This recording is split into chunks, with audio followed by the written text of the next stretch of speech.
This is big breaking news. The National Guard is now preparing for a devastating attack on the United States. They're now warning and getting ready that we could see attacks from drones on major events, sporting events, potentially even the World Cup that's going to be hosted inside of the United States. So let's get into all the details here. You guys can see it says the National Guard rehearses stopping drone attacks at the World Cup. All right, this is very concerning, especially considering what we saw this past week with this attack on National Guard members. We will get into more details of that. Some more information is coming out, exactly what happened and who these people were. But you can see here, I wanted to get into this because this is concerning.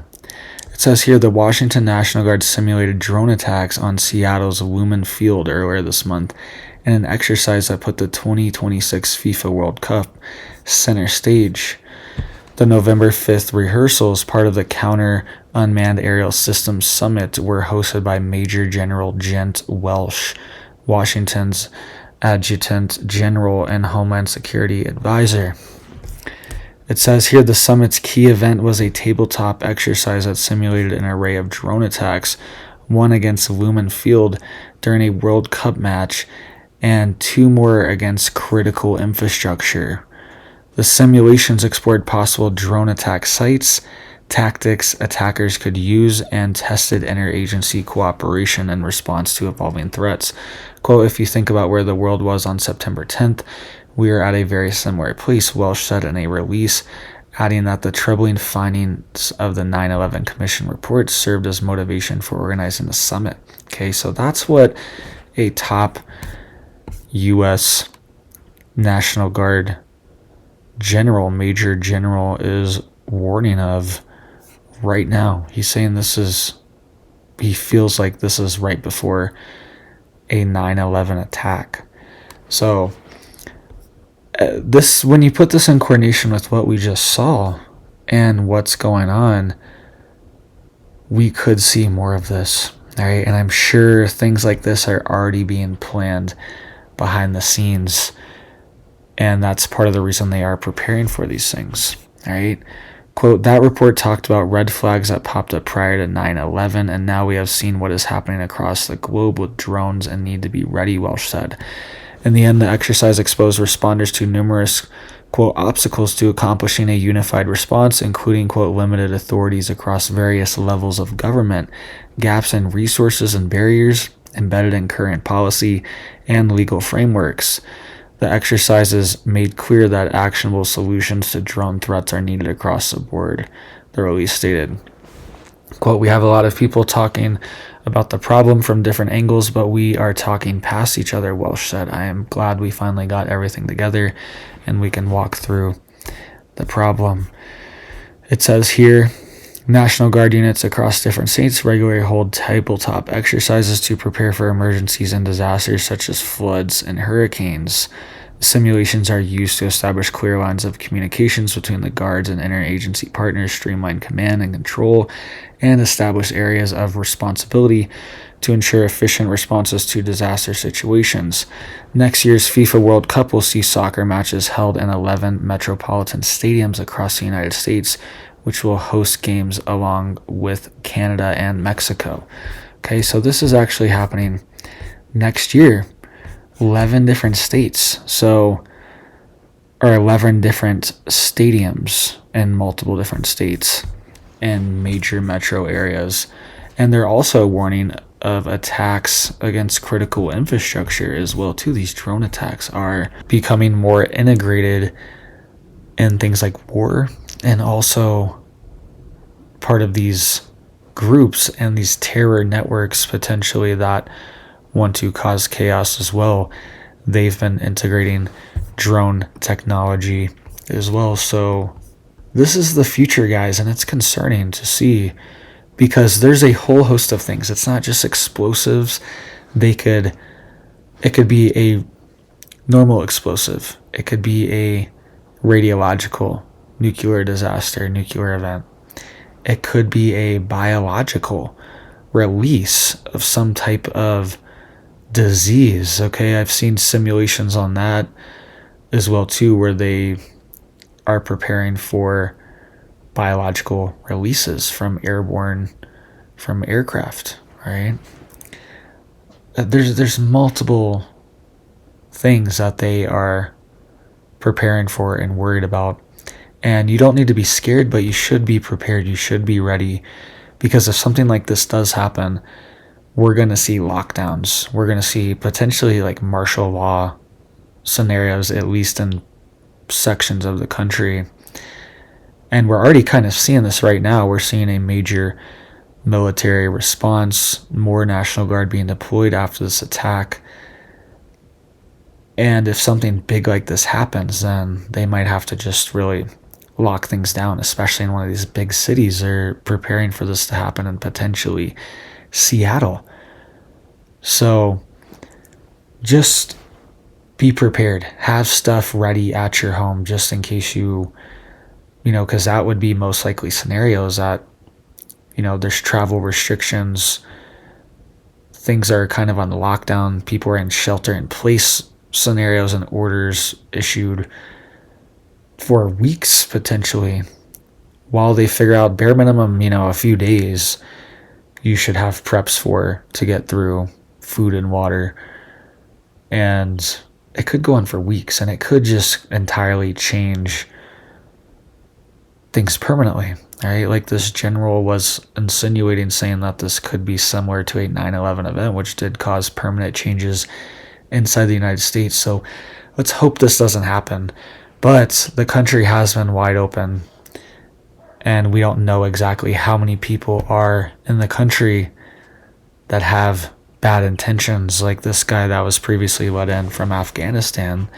You guys can see here's some more information on the situation that happened in DC a few days ago. To show you, he was part of this CIA-backed elite Afghan unit, and this right now shows some details where they operated in Afghanistan, but also the vetting process. Supposedly, they went through biometric screenings, in-person interviews, which is very interesting, and Lochinwall's connection here. He was assigned to this O3 unit, recruited and trained by the CIA to fight against the Taliban. This group, also, Rebecca, known for their brutality and called death squads. So you take that last point there that I just said, right? That they're known as these death squads, quite brutal. And that this man also went through a one-on-one interviews, so we understand. What's your takeaway there? Could something have been missed in that process? Well, it's very disturbing, and this is such a tragedy. We're going to learn more, but I'm reminded that in 2011, an Afghan Air Force colonel walked into an office at North Kabul Airport and blew up 8 U.S. Air Force service members and a contractor. That was an ally. The risks here are just very, very large, and that's why I'm really glad the president is going to go and look at other cases, and we must keep an eye on this radicalization of Islam and this threat that, frankly, now is inside our borders. There's been reporting that those who knew the suspect when he was younger say that he had mental health issues because of what he witnessed in Afghanistan. So you got to wonder, without painting all of the people who are here from Afghanistan with one brush, whether or not there are others, though, who could possibly be suffering the same type of issues. So you heard that there. They were saying that this guy was a part of these, quote, death squads. And for some reason, that wasn't a red flag. I was also reading people reacting to this, saying that when they were serving in Afghanistan, they felt like they couldn't trust a lot of these people. That's what people reacting were saying. They were former military and saying that they just didn't seem trustworthy, and they were worried about helping them, right? They always felt like they were going to turn on them. So there were red flags, and these things were just kind of swept under the rug and allowed to happen. All right. We also have Trump just announced as well too a travel ban on, quote, all third world countries. And this is going to cause a immediate suspension of immigration requests and also initiate a quote full-scale re-examination of green cards held by immigrants from the 19 affected countries. They're saying that there should be around, or at least 19 countries that are going to be affected, and there could be even more. Right, here's the ones that we know confirmed. It says here Afghanistan, Myanmar, Chad, Republic of Congo, Equatorial Guinea, Eritrea, Haiti, Iran, Libya, Somalia, Sudan, and Yemen. Also on Burundi, Cuba, Laos, Sierra Leone, Togo, Turkmenistan, and Venezuela, right? And potentially more countries. They're saying it could be up to 36 ones, 36 different countries or more, but those are the ones confirmed that we have right now that Trump is putting these restrictions on. So no immigration requests are going to be processed, and a re-examination of all immigration statuses for those countries as well too. So let me know what you guys think down below. I hope you guys are staying safe, staying prepared, and stocked up, because winter's here, right? I don't know where you guys are at, but it's been freezing. It's been snowing. Winter's here. So make sure you're ready for winter, and also just make sure you're ready in case anything big like this happens as well too. Just be prepared. All right, they're saying critical infrastructure could go out. So that could mean the power. That could mean the water. That could mean telecommunications. And the big one is the electricity. If they're able to,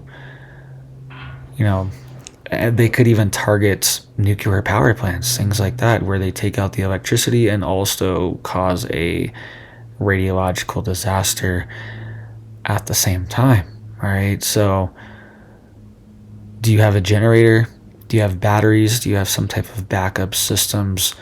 So if these things happen, you can at least have power, all right? Because do you have heat? Is your heat all electricity? Is it propane? Get your tanks filled up. Have your gas cans filled up, your propane tanks.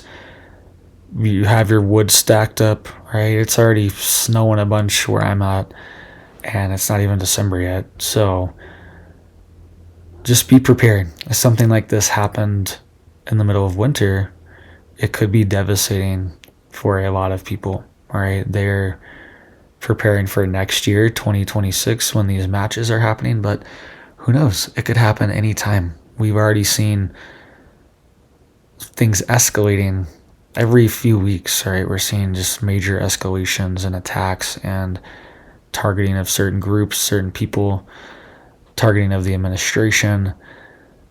And I think it's just going to snowball, right? I don't want that, but that's what it feels like right now, is that the situation is kind of snowballing out of control, and we're going to see even more of this stuff. Hopefully not, but I think 2026 is going to be a big year, right? I think we could see stuff in the short term because of the holidays. We've already seen multiple Christmas events I've reported on that have been targeted, and we could see more of that. All right, so be vigilant if you're going to any of these events. I hope you guys are staying safe, staying prepared out there. I hope you had a good Thanksgiving, and I hope you have a big old blessed day.